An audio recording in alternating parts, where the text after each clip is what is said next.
بسم اللہ الرحمن الرحیم۔ اب آپ فار ایگزامپل کسی چیز کے اوپر بھی دم کرتے ہیں. فار ایگزامپل لوگوں کے چھوٹے بچے بیمار ہو جاتے ہیں، بہت چھوٹے نہیں، تھوڑے بھاگتے جو کسی چیز کو کھا سکتے ہیں.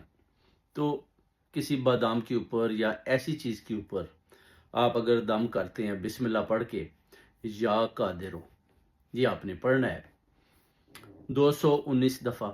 اس کے بعد آپ نے ایک دفعہ سورہ الکوثر اور ایک دفعہ سورہ اخلاص پڑھ کے آپ نے اول اور آخر درود پاک شریف پڑھ کے پھونک مارنی ہے، اس کے اوپر دم کر دینا ہے، اور پھر وہ آپ وہ بچے کو کھلا دیں.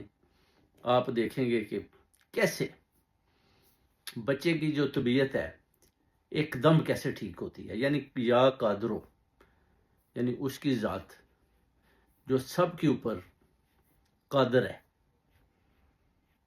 تو اس کے پڑھنے سے جو بچوں کو، بوڑھوں کو، کسی کو بھی کسی قسم کی تکلیف ہے اسی وقت ٹھیک ہو جاتی ہے.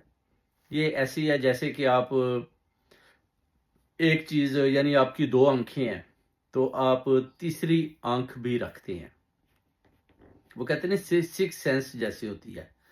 وہ 6 سینس ہوتی ہے کہ آپ کھڑے ہیں، کوئی آپ کی طرف دیکھ رہا ہے تو آپ کو پتہ چلتا ہے کہ سامنے والا یہاں ایک سائڈ سے کوئی آدمی آپ کو دیکھ رہا ہے. جب اس کی نظر آپ کے باڈی کے ساتھ ریفلیکٹ کرتی ہے نا، تو آپ اس طرح دیکھتے ہیں یا اس طرح دیکھتے ہیں، تو آپ کو سمجھ آتی ہے کہ ادھر کھڑا آدمی آپ کو دیکھ رہا ہے.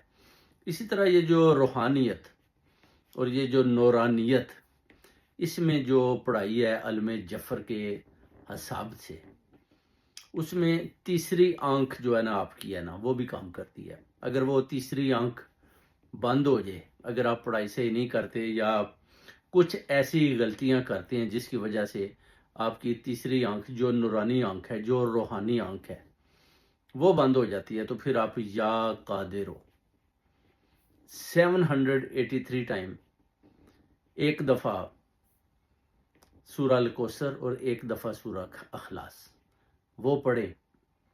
اور یہ آپ جو ہدیہ ہے نا اہل بیت کی نظر کر دیں اور اللہ تعالیٰ کے آگے گڑ گڑا کر مانگیں کہ مجھ سے اگر کوئی غلطی ہوئی ہے، جو میری تیسری آنکھ، جو میری نورانی اور روحانی آنکھ ہے جو بند ہو گئی ہے، اس سے پہلے تیسری آنکھ ہے جو میری بند ہو گئی ہے، اس سے پہلے میں ہر چیز کو دیکھ سکتا تھا، وہ مجھے عطا کر دی جائے.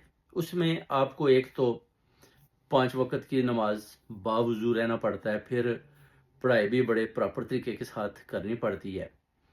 پھر آپ کی جب تیسری آنکھ کام